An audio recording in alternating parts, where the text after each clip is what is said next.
The Promise Part 3. He looked at her again, really seeing her now, the calm strength in her eyes, the softness in her smile. After a moment of quiet, she checked the clock on the wall. "We're closing soon," she said softly. "Are you staying around here?" Chris hesitated. "No," he said. "I'm new to this city. I don't even know where to start." Lena frowned gently. "So it means you don't have anywhere to stay tonight?" He shook his head. "No, I don't." She wiped her hands on her apron and thought for a second. "There's a small shelter just 2 blocks from here," she said. "It's simple, but warm.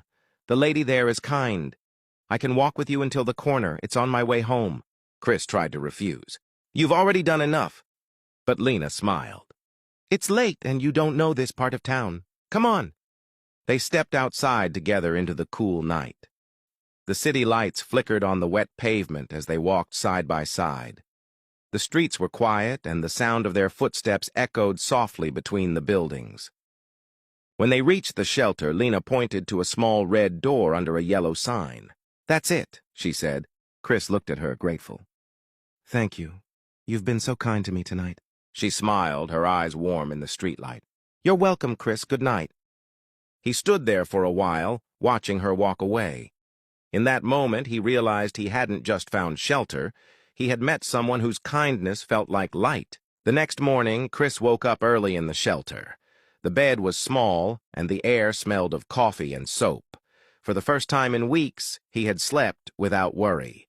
The old woman who ran the place, Martha, gave him a cup of tea and said kindly, "There's a small cafe down the street. They sometimes need help. You can try there." He thanked her and walked out into the morning light. The cafe door opened with a soft bell. Inside, the smell of fresh bread made him smile, and there she was, Lena, wiping the counter. She looked up surprised, then laughed softly. "You again?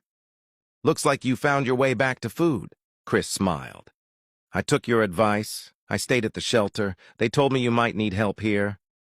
Lena called her boss, Mr. Lee, an older man with kind eyes.